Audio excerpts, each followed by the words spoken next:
Stop gang signs. Somebody said I was throwing gang signs because I was doing that one day. Anyways, most gangster Green Beret of all time, Robert Howard, my boy the Fat Electrician. It's been a minute, but they always do well. So hit that like button, hit that subscribe button, run it up. You got anything to say? Run it up. Yeah. Listen to her. Let's get it. Started off his military career as a mechanic, then became a parachute rigger, then became a supply sergeant. After being shot in the face and surviving in Vietnam, he then volunteered to go out with Mac v. SOG whenever they needed an extra guy or a strap hanger, despite having no Green Beret or Special Forces training. Despite his initial lack of training, he rapidly went from the extra guy they brought along to help carry the radio to the man they specifically requested to come and help on their most dangerous missions. Having been shot in the face, blown up, and severely wounded multiple times on multiple occasions, he is quite literally the human embodiment of the Terminator and has been written up for the Medal of Honor on 3 separate occasions and awarded it once. Shot in the face, blown up. What was the third one? I don't know, but he compared him to the Terminator, so he's obviously pretty crazy. So the Terminator is a real thing. Basically. Once, because that's legally the amount of times he could earn it. In addition to that, he's been awarded 2 Distinguished Service Crosses, the Silver Star, the Defense Superior Service Medal, 4 Legions of Merit, 4 Bronze Stars with V-Device, and 8 Purple Hearts. And we're gonna get into it right after a word from our sponsor. This video is brought to you by Element. Okay, we're not gonna overcomplicate this. It's hydration mix. You buy a box, it's got a bunch of sticks in it, you pour that in your water, you drink it, and then you're more hydrated. They got a bunch of different flavors. They also sell them in pre-made cans, and if you're like ultra health-minded, you can get just the raw thing and mix it with your water, and then it tastes like you're drinking salt water. Because you are. Element's legitimately one of the few products that I approached to see if they would sponsor me because I actually used their product beforehand, and to be honest with you, I just wanted a bunch of it for free. Let's read the ingredient list together. Okay, I actually know. I'm crying. I don't blame him though, because if you can get it, you know what I mean? You gotta get your hustle on it. You gotta make it make sense, you know? The fact that he put it in there, though, they're gonna be like, okay, we're not using it. I mean, but he believes in it, so that's a real authentic, you know what I mean? Okay. I mean, you know, it's like if you like something a lot and you just like, hey. A little coffee. Yeah, exactly. You would slut it up for Dutch Bros. Exactly. Dutch Bros, if you're listening. Know all of these words: salt, citric acid, magnesium, potassium, natural flavors, stevia extract. That's it. Okay, there's no artificial dyes, so RFK's happy, the brainworms are mad. It's fantastic. On top of that, it's used by all kinds of professional athletes in the NBA, the NHL, the Olympics, and all other kinds of stuff, which it raises the obvious question: why are they sponsoring a guy known as the Fat Electrician on the internet? And the obvious answer is, well, I'm known for drinking copious amounts of alcohol on the internet, including at the Pentagon. Crying. Better knowing how much paperwork went into getting. First one to finish a White Claw on the Pentagon. To be completely honest with you, Element is probably the only reason me and the boys over at the Unsubscribed podcast were able to finish our last live tour, because I don't think we would have made it to all the venues without it. So yeah, if you want to give it a try, head over to DrinkElement/Fat Electrician. Doesn't matter if you're an old customer or a new customer, you're going to get a free sample pack with your order. Let's get back to the video. Let's get it. All right, our story begins on July 11th, 1939, when Robert Howard is born in Opelika, Alabama. When he's 4 years old, his dad is drafted to go off and fight in World War II in the Pacific, and when Dad comes back, he suffers from what I can only describe as undiagnosed PTSD and has a crippling alcohol problem. From there, Dad works at the local cab company for the rest of Robert's childhood, and he grows up dirt poor in Opelika, Alabama, with his dad, his mom, his grandmother, and his 6 younger siblings. The only early childhood memory that he ever talks about was when he was young, he finally got a new pair of shoes, which was a big deal for a poor kid in the 1940s, and 5 high school bullies were trying to take his shoes, and for the first week, they would chase him from the bus all the way to his house, but he would always outrun them and never get caught. That's a great clip. First week, they would chase him from the bus all the way to his house, but he would always outrun them and never get caught, and got to keep his shoes. That boy sure is a running fool. After seeing this, his grandmother pulled him aside and said, "Robert, you don't run away from your problems, you run towards them." The very next day, he comes back home from school, beat up, but he still had his shoes. From here, Robert continues to grow up, and he is pretty much a brick shithouse of a young man, being 6 foot tall, 170 pounds, extremely athletic, and good at sports. Despite that, he drops out of high school to help his family make money and goes to work with dad at the cab company. When he's 17 years old, he gets his GED and then wants to enlist in the military. Dad is furious, doesn't want his son to enlist, wants him to go off, get a normal job, lead a normal life. Robert basically just comes to him and is like, look, I'm 17, I need your signature to let me go join the military, but I'm gonna do it in a year anyways if you say no, so you might as well just let me do it now. Dad agrees, signs the paperwork. Robert ships off to basic training. Crushes basic, crushes AIT, no problem whatsoever, ends up getting stationed at Fort Hood, and he is a mechanic because of his experience at the cab company. Now that sounds all good and fine, but this isn't what Robert wanted. Robert grew up watching propaganda from World War II and the Korean War. He wanted to go off and become a paratrooper, and now he's stuck inside the motor pool doing maintenance on a bunch of military vehicles. This is just, it's not what he wanted. But he's trapped, there's nothing he can do. So he basically just lives it up. He's, you know, a lower enlisted private. This is after World War II, so this is way more recent. Okay. Then a specialist, he's partying, he's drinking too much, he's going out with his friends, he's not really doing anything to advance his military career. After a couple of years of doing that, his re-enlistment's starting to come up, and his sergeant pulls him aside and is like, hey look, if you want to stay in the army, you got to get your shit together and actually start doing stuff to advance your career, otherwise they're going to kick you out. So that's exactly what he does. He gets real straight-laced, quits drinking so much, quits partying so much, goes out into town, finds a nice girl by the name of Tina, they wind up getting married. From here, he turns into an excellent soldier. Then when that re-enlistment time finally comes, they want to keep him in, so he says, you know, I'll re-enlist for another 6 years, but I want it put in my contract that you're going to send me off to be a paratrooper. They agree. He gets sent off to Fort Bragg, attached to the 101st Airborne, goes through paratrooper school. Passes through that no problem, gets his jump wings, becomes a parachute rigger and a supply sergeant with the 101st Airborne. From here, his wife Tina ends up getting pregnant, and he is shortly after that sent over to France for 2 years straight, comes back home and meets his daughter for the first time when she's 18 months old. He is then home for about 45 minutes before getting sent off to Vietnam. Damn. This is whole other country. As they make their approach into theater, he is informed that they are going to be making an amphibious landing. He's pumped. He wants to go into combat. This has been his whole thing. In his brain, he's thinking D-Day, storming the beach at Normandy, enemy gunfire. This is going to be awesome, action hero type stuff. As they approach, he's informed, oh, it's actually a secured beach. This is just the fastest way to get everybody off the boat. Right. So, not the excitement he was looking for, but whatever. They pull up and What is the real Forrest Yeah, Gump? they're gonna use Forrest Gump on all of this. Wait, maybe it is a story about Forrest Gump. Could be, or Forrest Gump was a story about him. Well, you know what I'm saying. Yeah. But could you're be. Right. Yeah, you're right. He said it's the real Forrest Gump. Okay, baby. Yo, you're right. The real Forrest, yeah. Because what you mean, Tom Hanks, you know? Run, Forrest. Higgins' boat, they drop the hatch door. He's told that they're on the beach. He steps off, full of all of his gear, 120 pounds worth of shit. He then sinks 12 feet to the ocean floor and almost drowns. From here, it's 6 weeks of just moving closer and closer towards combat, and it's just a giant... This is definitely, and they about to fry me in the comment. This is definitely the real Forrest Gump. People excited over it. It's the real Forrest Gump. Oh my god. Yo, I'ma die if it's not though. But He using the reference to a T. I know, but it's just like, yeah, I don't know. That's amazing. I don't know why. I smoked right before this, so a little debatable. And almost drowns. From here, it's 6 weeks of just moving closer and closer towards combat, and it's just a giant nothing burger. Nothing ever happens. They're just driving the trucks closer, marching, getting to where the actual combat is. As they get closer, things start to escalate. Sometimes there's, you know, incoming mortars. Sometimes there's enemy sniper fire, but really it's just kind of boring. Nothing ever happens. Never sees any bad guys.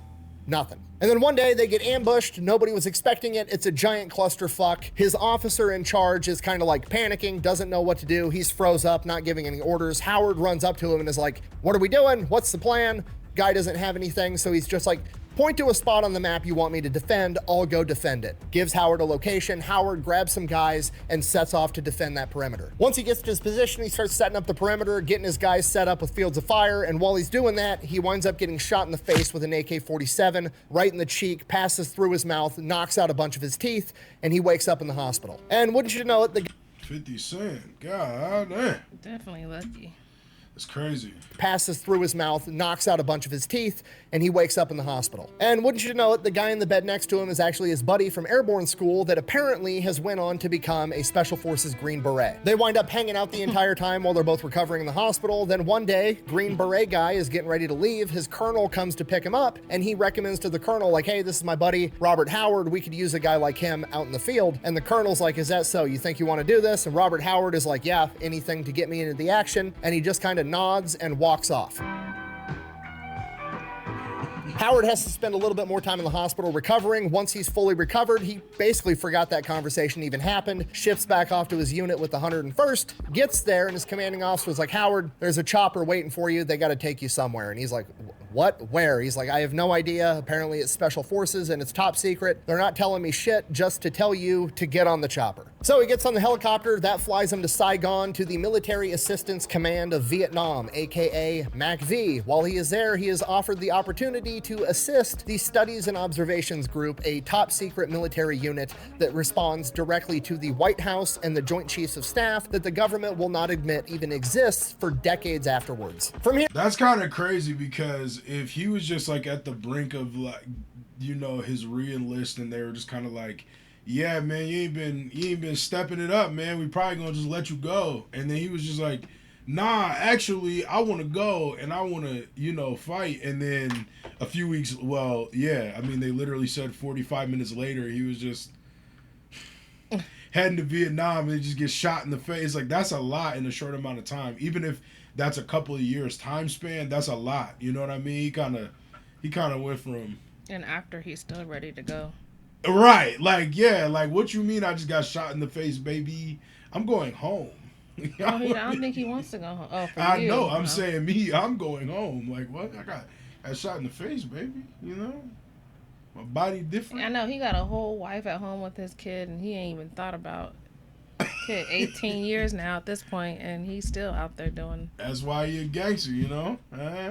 Here he is told that this is strictly voluntary. He does not have to do this, but if he does want to, he'll be operating inside of foreign countries, Laos and Cambodia, two places America is not supposed to be. Also heard we're in fucking Cambodia right now.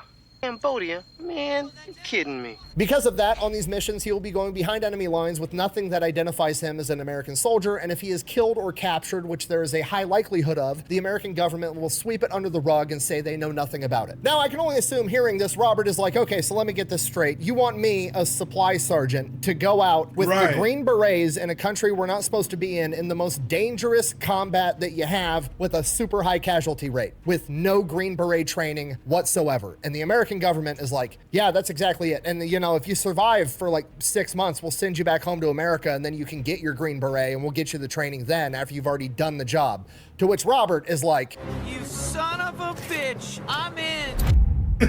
Crying. I figured he would be. Fast forward, Robert shows up to a SOG forward operational base, and he is blown away because it is not like any other military operation he has ever seen. Robert is straight-laced, clean-shaven, right uniform, right place, right time, and everybody else on this operational base is just walking around in whatever clothes they want. They've got beards, they've got ponytails, don't look like the military professional that he's ever seen, yet these are the best operators America has to offer. Despite eventually going on to become one of these guys, he never really gives up his clean-shaven, straight-laced appearance, which, you know what, to be fair, fucking look at him. If I looked like that, I wouldn't give up my clean-shaven look either, okay? Look at his jawline. Homie could get in a katana fight with that jawline and probably win. Sorry, anyways, from here, he spends the next 6 months being the supply sergeant on the forward operational base and operating as a strap hanger. Strap hanger is just the term for like, hey, we've got a group of SOG guys going out. They need an extra volunteer to help carry the radio and just do what they're told. Robert starts doing a ton of that. And to be honest, during this period of time, we don't have many specifics outside of that for multiple reasons. Everything's top secret. A lot of the MACV SOG documents were destroyed after Vietnam,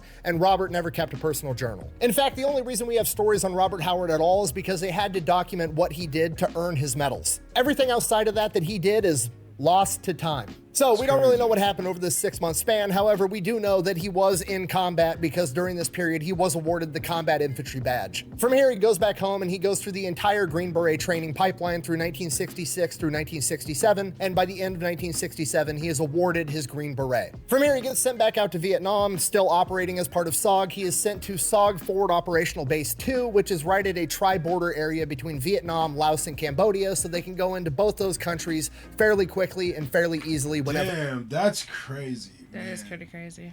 It's just like you would just think that would be a way bigger time frame. That's so much in such a short time frame.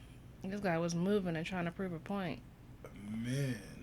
Needed. He is still operating as a supply sergeant, and he is not attached to an actual SOG team, so he is still operating as a strap hanger whenever they need somebody. Initially, he struggles to get the opportunity to actually go out with a SOG team because, well, they're going out behind enemy lines on an extremely dangerous mission. Nobody wants to bring the fucking new guy for his first time, right? Well, somebody finally takes a chance on him. He proves himself. He starts strap hanging all the time, and from here, he goes from the fucking new guy to the guy that everybody specifically requests because he's ferocious on the battlefield and he comes up with, we'll say, innovative solutions to problems. On one occasion, he was strap hanging for a SOG team, and they were going to go behind enemy lines for 19 days straight and plot out safe paths for downed pilots to take to get back into Vietnam and get to safety. The problem was that by this point in time, the North Vietnamese had become aware of SOG's operations, and they were actually sending teams out to be counter reconnaissance. So whenever they saw helicopters coming into country, they would have scouts in the area, and they would just trail the SOG operatives so that they knew everything SOG knew. Obviously, for a mission where you're trying to chart a safe path for a downed pilot, you don't want the enemy knowing where these safe paths are, so they need to figure out a way how to get rid of this counter reconnaissance unit. So they called up the supply sergeant. He then proceeds to take an old footlocker, you know, that big trunk that sits at the foot of your bed when you're in the military that you put all your stuff in and lock it with a padlock. He takes one of those, paints it bright red, fills it with 80 pounds of TNT, ball bearings, nails, all kinds of shit, and then rigs it up to explode on a 5-minute timer. They fly in on the helicopters, get dropped off in this country, grab this red footlocker, throw it out the helicopter, and then run off into the wood line, leaving the footlocker. Now, to the enemy, if there is an enemy out there that's surveilling them, this looks like they were in such a hurry that they either forgot their supplies or they were in such a hurry they didn't want to be bogged down and have to carry them. So they go out, they run into the wood line, they're laying down, watching this chest. Sure enough, an entire squad of NVA counter reconnaissance comes up and they start investigating this footlocker, trying to pry it open. Footlocker obviously explodes. Counter recon guys are now gone. Robert Howard said that it blew debris a quarter mile away. Oh, I'm crying. That's why I was like, yo, 80 pounds of TNT is some cartoon ass shit, bruh. What in the Wile E. Coyote? Hey, but he got it done. I know. Debris. Definitely debris. Away. Just brain matter. Yo, that's fire. Debris a quarter mile away.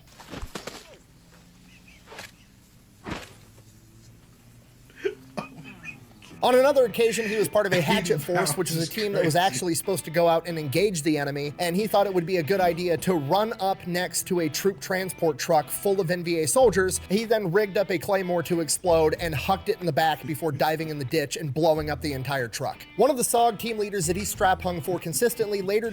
This is some Call of Duty ass shit, bro. What? That's insane. Yo. He was just doing straight video game shit. That's where he found them all. For real. He was, that's why they made GTA, you know, because of him. What? He put a claymore and blew the truck up. Like, god damn. In the ditch and blowing up the entire truck. One of the SOG team leaders that he strap hung for consistently later described him as, and I quote, "I never saw him show any fear whatsoever. He'd do anything you wanted him to do." Dude was literally the Terminator. I'm a cybernetic organism, living tissue over a metal endoskeleton. All right, late October 1967, Howard volunteers as strap hang for a recon mission. Super straightforward mission. There's a river. Next to that river, there's a trail that the NVA is well known for using. Military intelligence figures there's got to be a communication line strung right along that trail so they can communicate. They want them to go in super sneaky, attach something onto this wire so they're going to be able to listen to all their communications and then get out. So they go out on this mission. Everything's going great. They make it to where this river is. They're looking for the communication wire and they come up on an enormous enemy cache of supplies, food. There's 1,000 rounds of recoilless rocket ammunition and a ton of small arms ammo. They figure they got to do something about this, but they're a small recon element. They're not going to be able to take this out by themselves. So they radio back into headquarters. Headquarters agrees they need to get rid of it. So they send in an entire hatchet force, which is like 30 to 60 guys that are meant to actually engage the enemy. They go, they link up with the hatchet force. They bring them to the cache. And while they're making their way to this enemy cache, they get ambushed. A concealed enemy machine gun position unconceals itself, starts opening fire on Howard and all of his men. Howard dons his plot armor and rushes the machine gun nest by himself, gets to the mouth of it, and drops all 4 men inside of this nest. While that was happening, another enemy machine gun nest unconcealed itself, unbeknownst to Howard, and as soon as he clears the first one, he blacks out. He got lit up by that second machine gun nest, and when he comes to, he's shot through his left shoulder, he's got a broken clavicle, and he's got blood all over his face. He was just shot in the face again. In hindsight, he thinks it was a ricochet because it didn't penetrate his actual skull. Regardless, he's not doing that great. So he lays there and waits for the medic to come help him out. No, I'm just kidding. He starts crawling towards the other enemy machine gun nest after being shot, and he starts making his way there, and then he starts taking fairly accurate fire from an enemy marksman off in the distance, grabs his CAR-15, returns fire, kills that guy, continues crawling to the enemy machine gun nest, gets right up to the mouth of it, and hits it with a grenade. From here, he runs back to his men, makes it to... Yo, nah, he's a monster. For sure. That's crazy. This is fun to him. Yeah, right?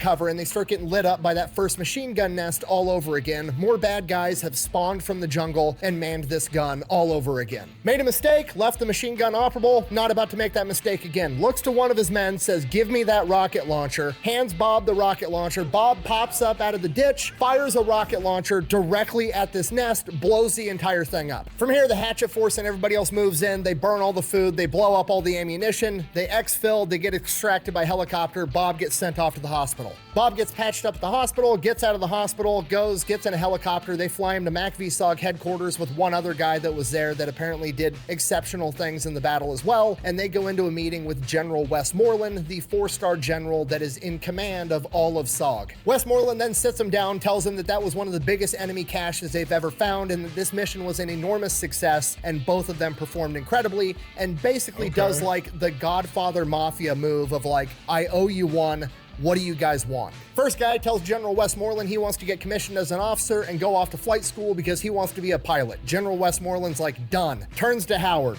What do you want? Robert Howard looks him right in the eye and says, I just want to continue my combat duty. I live for this shit. Definitely that.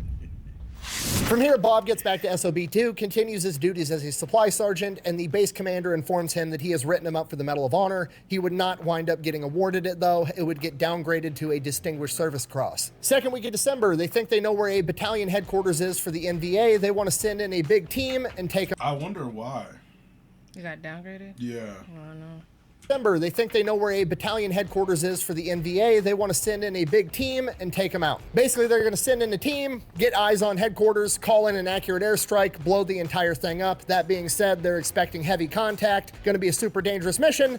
Call in the supply sergeant. So they go in, they get inserted miles and miles from where they think this headquarters actually is because they want to be able to sneak up through the jungle. As soon as the helicopters touch down, they get ambushed. During this ambush, Bob ends up getting shot through the right shoulder and getting his forearm sliced up from shrapnel. Despite that, they fight off this ambush and Bob refuses to get extracted. According to him, it wasn't that bad and he didn't want to be the reason they ended the mission.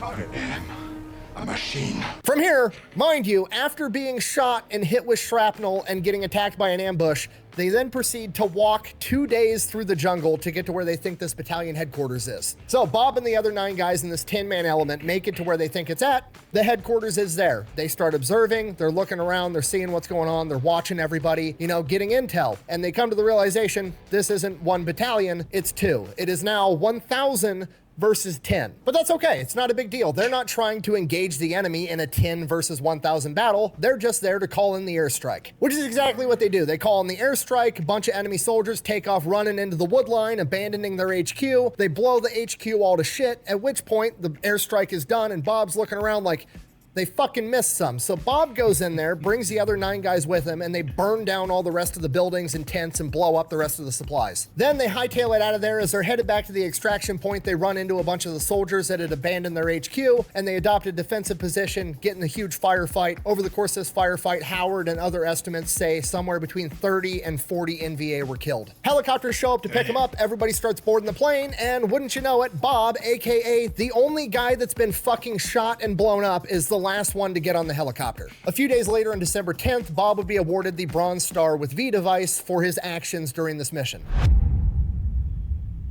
From here, Bob gets patched up, goes back to being supply sergeant on SOB-2, continues going out on strap hanger missions. Like I said, you know, it's kind of crazy too, because it's like, damn, technology at this time wasn't even that great. So it's like, how often was he getting to talk to his people and stuff, you know? And at this point, how long has he been gone? I told you he didn't care. He left that wife home with that baby at 18 months, went there for 45 days and got shit back off and ain't back since.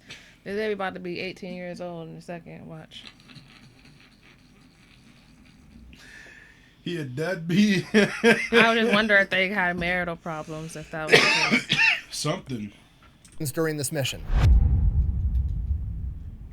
From here, Bob gets patched up, goes back to being supply sergeant on SOB-2, continues going out on strap hanger missions. Like I said earlier, we don't really know the details of every single mission because all the documents were destroyed, and we only know the accounts of the missions where he earned a major medal. The next of which would come on May 14th, 1968. He goes out on a mission, they wind up getting ambushed. During the battle, Bob gets shot in the left shoulder, the right leg, and he gets blown up and has shrapnel all over him. Despite that, none of it pierces the plot armor. He continues to fight through the ambush. After the ambush is over, he gets medevaced and sent back to the field hospital. His wounds are too serious for the field hospital, so they have to send him to Japan to a specialized hospital against his will. He recovers in Japan until he's stable enough for the flight back home to America. He is then sent to Fort Bragg. While in Fort Bragg recovering, his wife comes up from Texas with his daughters, and they're living in temporary housing, and one day he gets notified that he has to come to some award ceremony. Some fancy general's giving out a bunch of awards to a bunch of people that have earned him, so he tells his wife, like, hey, we got to go to this award ceremony, and she's like, oh, are you getting an award? And he's like, yeah, I'm getting an award or two or whatever. So they show up to this award ceremony. The general's calling people up, giving out awards. And like, if you've never been to a military award ceremony, if you get an award, they read the entire citation for why you're awarded the award. They give it to you, shake hands, salute, yada, yada. Robert Howard's turn rolls around. He goes up there in front of the general, and the general then has to award and read the citation for 3 Purple Hearts, 3 Army Accommodation Medals, a Bronze Star with V device, and a Distinguished Service Cross, all back to back to back. Oh, is that it? It's like a 45-minute affair of a general just reading to a crowd of people the stories of Bob basically being the main character. And the entire time, presumably his wife and daughters are sitting in the crowd like, I had no idea I was married to fucking Rambo. Right. So he had multiple daughters. He is back at SOB-2, and there must have been, either we missed it or there must have been a gap where He went back home. Yeah. I mean, I think he did, like, mention it, but I was like, I don't know. I mean, I guess you got, I don't know. Who knows? Who knows?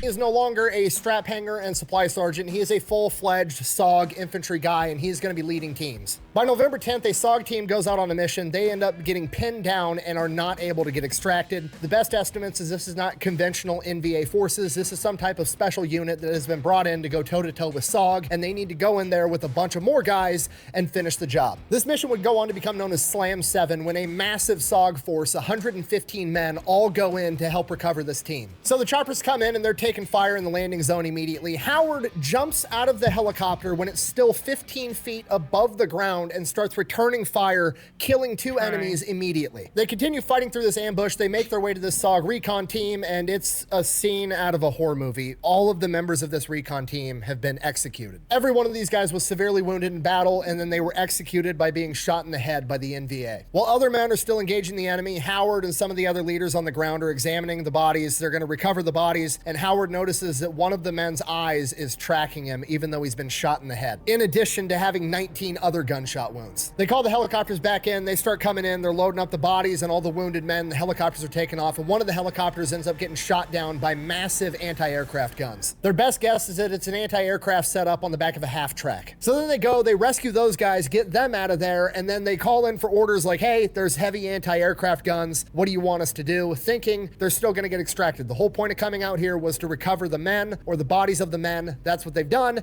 Time to leave. Chain of command says you need to take out the anti-aircraft guns. You don't know where it came from, go find them and take them out. Son of a bitch. Okay, this just turned into an overnight operation. They bed down for the night. They get ambushed in the middle of the night with grenades and mortars, one of which peppers Howard's entire backside with shrapnel. Howard then calls in air support, orders his men to only return fire with 40 millimeter. Man, he good at killing, but he ain't good at not almost getting killed. Not almost getting killed. Yeah.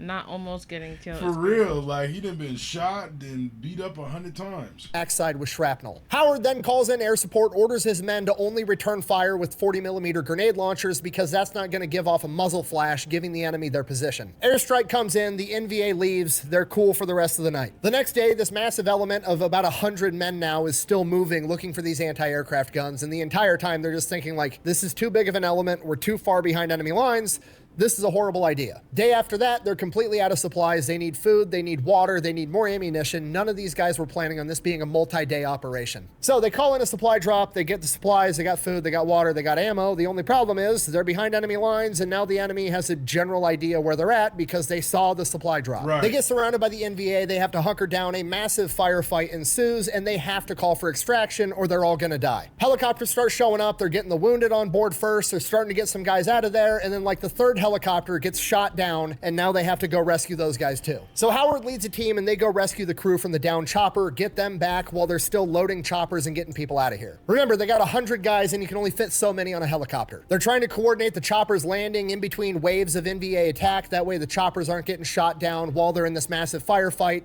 And as time passes, it starts to get dark out, and they're gonna have to be out there overnight. Howard and the remaining men on the ground are basically stuck there fighting all night long. However, they get a ton of air support. They've got A-10 Sky Raiders dropping napalm. They even get a C-47 Spooky gunship, which is the predecessor to the AC-130. Literally a cargo plane that a bunch of grunts just cut the sides out of and mounted artillery and miniguns that just circles around them, mowing down anything that tries to get near them all night long. During this night, Howard gets hit with another grenade and has more shrapnel inside of him, which he's pretty much more shrapnel than Guy at this point.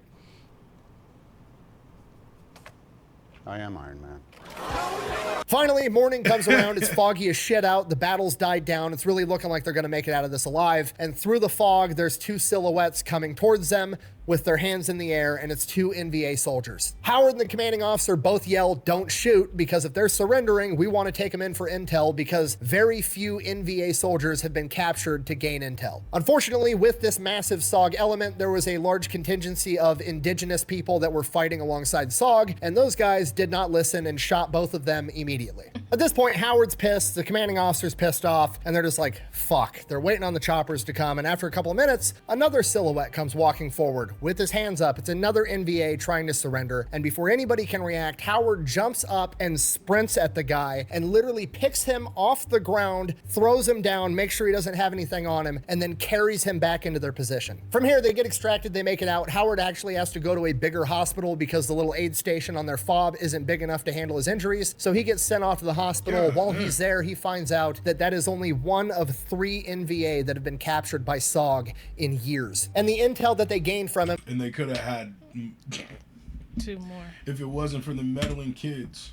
3 NVA that have been captured by SOG in years. And the intel that they gained from him led to 9 successful bombings of NVA bases. For this, he was again written up for the Medal of Honor, but it was downgraded to a Silver Star and a Purple Heart. While at this hospital on a larger base, Bob Howard decided to do Bob Howard stuff, and he didn't like the food in the hospital, so in his hospital pajamas, he leaves the hospital and just goes to a normal chow hall. While he's at this chow hall, 2 Vietnamese on a moped pull up and throw a grenade into the crowd of soldiers. Everybody freaks out, everybody everybody's diving. Nobody knows what to do. The MP that's standing there with a gun, because he's the only guy with a gun right now, is just like locked up, not knowing what to do. Howard, in his hospital pajamas, grabs the M16 from the MP, gets down in a prone position, shoots the passenger off the moped, causing the driver to crash, and then chases down the moped, confronts the driver, they get into an altercation, and he shoots that guy too. He then walks back to the chow hall, hands the rifle back to the MP, and finishes his lunch.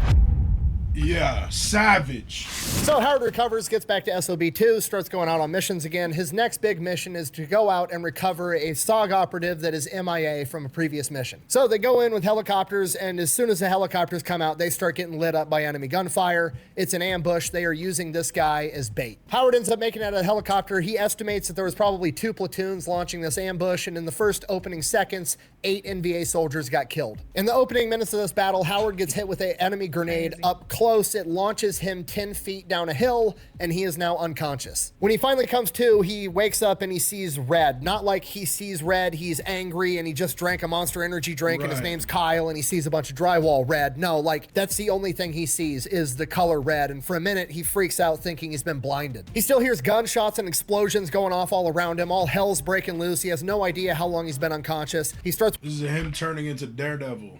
Not You Daredevil. know, I don't think this is about Forrest Gump, by the way. Okay, I was gonna ask you, is it still Forrest Gump? Don't think so. So, everybody who laughed at me, he who laughs last, last, or whatever people be Somebody saying. got his dreams crushed. Explosions going off all around him. All hell's breaking loose. He has no idea how long he's been unconscious. He starts wiping his eyes and they're just caked with blood. He's bleeding all over the place and his vision starts finally coming back. He reaches for his gun. It's been blown up by the grenade. It's completely worthless. He goes to stand up. He can't. He shattered one of his ankles. So he is now behind enemy lines in the middle of a gunfight, blown up, can't walk, and has no gun. And then he hears screaming and smells burning flesh. All the rest of the men that aren't injured have made their way into the wood line off of the landing zone, and there is now an NVA soldier that is going to all of the wounded men, mostly indigenous guys, and Robert Howard, and he is walking up to them with a flamethrower and burning them alive. At this point, Howard knows he's fucked. He's about to get burned alive, so he starts digging around for anything he has on him that's going to be helpful. He ends up finding a frag grenade. His hands are so messed up, he can't really use his fingers yet with a lot of dexterity. So he's fighting, trying to get his fingers in, and he manages to pull the pin on this grenade, and he's holding the spoon down, and he figures, you know, I'll blow myself up rather than get cooked. But he waits. He's in some tall grass. Maybe this guy isn't going to see him and he's not going to have to blow himself up. So that's what he does. He just waits there, holding this grenade spoon down so it doesn't blow up. He's got the pin in the other hand. In case he gets lucky, he can shove that back in and it's all good. And he waits and he waits, and eventually the flamethrower walks up right in front of him. And he is right there, and him and the flamethrower lock eyes, and the flamethrower sees that Howard's holding a grenade, and that dude's got a flamethrower attached to his fucking back. If Howard lets it go, Howard's taking this guy with him, and he knows it. And Howard, with his dark veteran sense of humor, all he can think to himself is, fucking gotcha.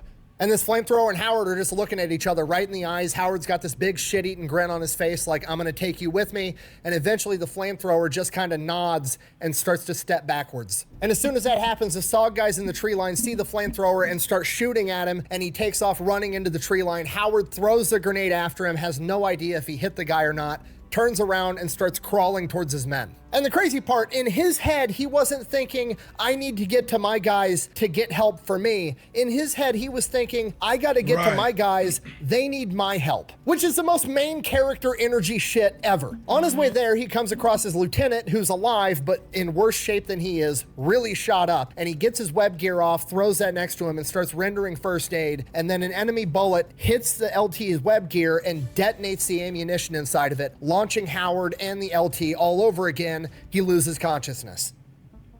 He comes to, crawls back over to the lieutenant, and starts dragging him towards the men. Finally gets to his group of guys. It's not everybody. There's only 8 guys there, plus Howard and the LT. Everybody else is scattered out throughout the battlefield. Howard takes the LT's radio, starts calling in airstrikes, tells one of the men to hand him a gun. They toss him a 1911, not wanting to give up their own rifle. De-atomizer, that's what I'm talking about.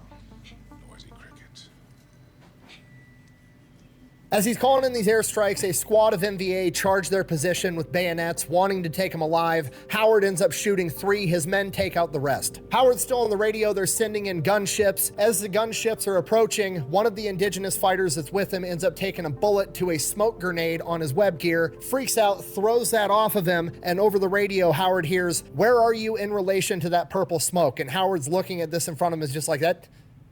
That's us. As the gunships arrive, the battle kind of dies down a little bit. Howard takes the moment to set up an actual perimeter, directing his men's fields of fire, and he's sending runners out to other small groups of SOG guys that got separated, and he gets everybody on the ground consolidated. He now has about 30 men. From here, Howard asks the medic how his lieutenant's doing. The medic says he's doing everything he can, but he doesn't think he's gonna make it, to which Howard replies, and I quote, "Make him make it." Howard then brings in all the able-bodied men that he has them consolidate ammunition, and then pretty much just tells them how it is. We're not moving anymore. We're going to stay right here. You're going to fight or you're going to die, and if you try to run, I will shoot you myself. Everyone fights. Fair. No one quits. If you don't do your job, I'll shoot you. He then directs his men where to place claymores and asks his men if anybody has strobe lights, collects all the strobe lights that they have, and crawls around their perimeter and places the strobe lights in place before crawling back to the center to man the radio. Once back at the radio, he tells headquarters that his perimeter is marked and they need to shoot pretty much everywhere that isn't inside of this triangle. They tell him the Huey gunships are 15 minutes out. He doesn't have 15 minutes. The NVA just launched another major attack. The only thing they have right now is a Cessna 01 Bird Dog circling overhead, mostly there to help coordinate airstrikes, but it does have 4 white phosphorus rockets on board. It's not a lot, but it's better than nothing. Robert tells them exactly where to fire these rockets. They fly by, fire the 4 white phosphorus rockets, and repel this wave of the attack. The 01 Bird Dog pilot then radios down to Robert, "That's all we've got," to which Robert replies, "You got an M16 up there?" And they're like, "Yeah." He goes, "Fly by and drop it off. I need one." So now at least he's got a gun, and he's got to survive another 10 minutes before the Huey gunships get there. NVA launches another attack. This time they're trying to come through a creek bed. Robert directs his men to use 40mm grenades and just start lobbing them into this creek bed and repels that wave of the attack. The next wave comes. This time they're coming towards the same place that Robert had all of his men place all the claymores. They let him get up close, detonate the claymores, repel that wave. Finally, the Huey gunships show up, but it's getting dark out. They can't see much, so Howard has to direct their fire from the radio on the ground. And this goes on for hours. When the Hueys run out of fuel and ammunition, they get cycled out with a Moonbeam gunship. And when that runs out of fuel and ammunition, they bring in F-3 Phantoms. They're just cycling out whatever aircraft they have to get Howard the fire support that he needs, and the entire time he is on the ground directing their fire. He is quite literally like an orchestra conductor guiding a symphony of destruction all around him. And this goes on for 4 hours before Howard gets word that Hueys are on their way to come extract him. The first Huey shows up, they get it loaded up with wounded, dead, and indigenous fighters. Howard, even though he's injured, refuses to leave the combat zone. First Huey takes off, second Huey lands. More men get loaded on that Huey. Again, Howard refuses to leave. He is the highest ranking man on the ground, and he is going to be the last one out. After the second Huey leaves, it is now just Howard, 2 other SOG guys, and 2 indigenous fighters. As the third and final Huey pulls up, they get the 2 indigenous on board. 1 SOG guy hops in the helicopter as Howard and the remaining SOG guy get into an argument right at the helicopter. Howard has just seen the dead body of his lieutenant off in the distance. He was originally loaded on the first helicopter, and because he had passed, some of the indigenous fighters decided they were going to throw his corpse out of the helicopter to lighten the load so the helicopter could get out of there faster. Robert Howard is not about to leave his lieutenant out there. The other SOG guy in the helicopter hops out, and the 3 of them go out, retrieve his body, drag it back to the helicopter, get him loaded up. The other 2 SOG guys get loaded in the helicopter and then pull Howard into the helicopter as he is the last man out. Crazy. He finally gonna get it. But they didn't denounce his Medal of Honor multiple times. You better get it now. Shipped off to a hospital in Saigon to be treated for his injuries. The chain of command then debriefs all of the remaining men that they have, and pretty much everybody has the same story. They all would have died if it weren't for the leadership of Robert Howard. The men on the ground were credited with 25 to 50 kills, and the airstrikes directed by Robert Howard were credited with at least 50, most likely more. For this, Robert Howard is awarded a 2nd Distinguished Service Cross and written up for the Medal of Honor for a 3rd time. After the debriefs, a couple of days go by. Nobody's really expecting to see Robert Howard anytime soon. If ever again, he might be going home for good after the extent of his injuries. And sure enough, like 4 days later, he shows up in hospital pajamas to SOB2. He was apparently satisfied with how much he had recovered in 3 days and thought the medics on SOB2 could handle the remainder of his recovery. So he went AWOL from the hospital, hitched a ride back to SOB2, and he's planning on going back out on missions already. I know I've already said this, but the dude is literally the Terminator. He can't be stopped.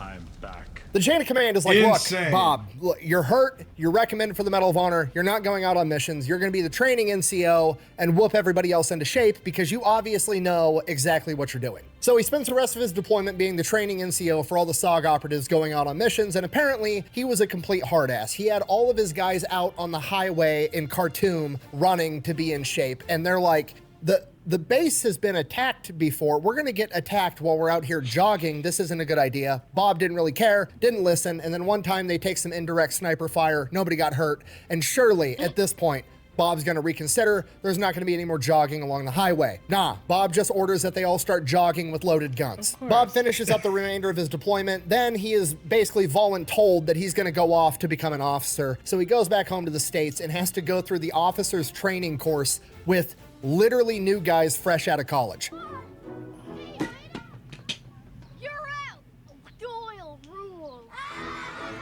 Which is hilarious. Could you imagine being some 23-year-old kid that's got a 4-year degree from college and now you're in officer training school to be an infantry officer and you're in the same class as Bob fucking Howard, the Terminator, who's got 2 Distinguished Service Crosses and like 5 Purple Hearts at this point? Even worse, could you imagine being this guy's instructor tasked with teaching him how to be an infantry officer? Obviously, he passes officer candidate school with flying colors. From here, they ship him off to Ranger School, which is one of the hardest programs in any military branch ever. He basically walks through it backwards and graduates as the Distinguished Honor Graduate, meaning he was literally the best guy in the entire class, which is super impressive regardless, but it's absolutely insane that Bob Howard was able to be the best guy in the entire cycle of Ranger School, despite having been blown up, shot multiple times, all the shit he's been through, and he's like 30 years old, and he's just smoking all these new recruits. After that, he goes to some other leadership school, then they send him off to Jungle Warfare School. Of all the schools he apparently needs to go to, they send him to Jungle Warfare School. After that, they send his ass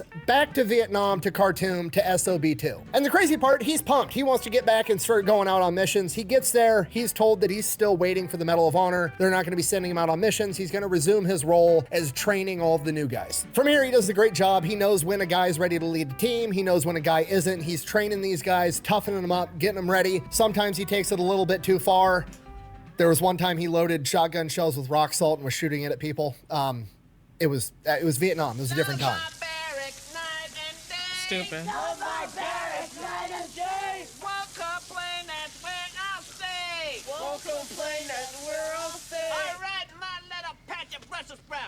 Uproot yourselves, climb out the pole, get some rest. Tomorrow, Great movie. we gonna start the hard stuff. So he didn't get to go out on missions, but he still did get to see some action because multiple times while he was there, SOB2 was attacked and he got to help defend it. On one of these occasions, he would actually be shot in the heel during the opening portion of the battle. Bob, being Bob, doesn't really give a shit, just bounces right off his plot armor. He starts directing men and leading the defense of the compound. And as he's doing his thing, some specialist comes running up to him and is like, Bob, you got a phone call. And he's like, motherfucker, I'm kind of busy right now. We're defending the compound. And he's like, but it's General Westmoreland. And he's like, what does he want? I mean, does he know that we're under attack right now? What's the deal? He goes, no, but he wants to talk to you. You need to go talk to him right now. So he's like, fuck, okay. So he like limps across the base, gets over to the phone. Bob answers the phone. He's like, hello. And General Westmoreland's like, Bob, how are you? And he's like, I'm good. My foot kind of hurts. I'm a little bit busy. What's up? And he's like, I just want to call and congratulate you. You're being awarded the Medal of Honor. And he's like, oh, all right. And General Westmoreland's like, yeah, I've got a chopper on the way to pick you up right now. From here, he pretty much gets extracted on the spot, gets swept off to Washington, D.C., and gets awarded the Medal of Honor by President Nixon. From here, Robert Howard never returns to Vietnam. He had spent in total 40 months in combat. Instead, he's given instructor roles pretty much for the remainder of his career. He trains airborne soldiers, he trains infantry, he's an 5 years, I think. 5 years. It's close to 40 months. 40 months. I mean, 24 months is 2 years, so no. This nigga. What? I love you, baby. It is. 24 months is 2 years. But 40 months is well over 2 years. I mean, 3 years. I said 4. I know. You said 4 months. You said 4 months, but he's been there for 40 months. So if 24 months is in 2 years, that means 48 is in 4 years, which means that's a little too much. I know it's a little too much. That's why I said almost 4 years. Oh, I thought you said past 4 years. I don't know. Maybe I'm high. I don't know. I don't know what I said now. You confused me. Instructor 3 roles years pretty and much 4 for the months. remainder of his career. He trains airborne soldiers, he trains infantry, he's an instructor at Ranger School, all kinds of stuff. And while he almost certainly does miss going out and doing Robert Howard stuff, he also appreciates the opportunity to make up for lost time with his daughters. As tough and as crazy and as violent as he could be, he treated those girls like little angels, and on one occasion, one of the teachers at the military school that they were attending decided that he was going to take his belt off and whip one of his daughters for being loud and disrespectful in class. Upon hearing this, Robert Howard then instructed his daughter to get in the car. They drove to the officer's house on base. He walked up to the front door, rang the doorbell, made his daughter apologize to the officer for being disruptive in class, and then sent his daughter back to the car and then proceeded to beat the shit out of him on his own porch. He then was stationed down in Fort Lewis, where he was an officer with the 2nd Ranger Battalion, where he was known for training extremely hard with his guys and leading from the front. During a field training exercise, they were going to jump out of a plane simulating an airborne mission, and then they were going to pack their shit up and road march 26 miles. Upon jumping out of the plane, Robert Howard's chute doesn't open properly and he hits the ground at twice the speed he's supposed to. The medics overseeing the LZ run up, assuming that this guy is dead, only to find Robert Howard packing up his chute. He looks over at the medics and says, "If this shit gets any harder, I'm gonna quit." He then proceeds to finish the 26-mile road march. How you doing? I'm back, motherfucker! Okay, Robert Howard might be the biggest He bad. lives in Vegas. That dude lives in Vegas. Oh. He's I don't know exactly what he does, but that's crazy. I just saw a video about somebody pulled over and saw him yesterday, like while he was running. So I don't know what he does, but he runs. I think he's an actor or something, but I could be wrong. I don't know. He's something. How you doing? I'm back, motherfucker! Okay, Robert Howard might be the biggest badass I've ever covered, which is saying an awful lot. I've never seen plot armor this thick. It's absolutely insane. He continues to serve in the military in multiple roles until finally retiring in 1992 after 36 years in service at the rank of colonel. He would then pass away at the age of 70 in 2009, and that is a story of Robert Howard, the most gangster supply sergeant of all time, the most decorated Green Beret of all time, and quite literally the human embodiment of the Terminator. Thank you for watching. Best way to support the channel is go buy some merch over at thefatelectrician.com. Quack bang out.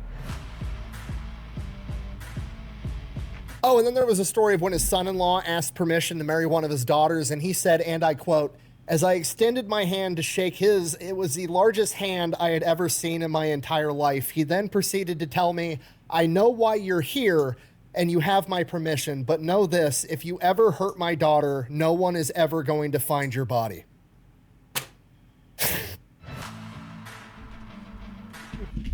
That's crazy, man. He was a wild boy. Terminator. Definitely the Terminator, Forrest Gumpinator. Yeah. Oh my Hit God. that like button, man. Road to 100,000, I guess. You know, we hit 50, so let's get it.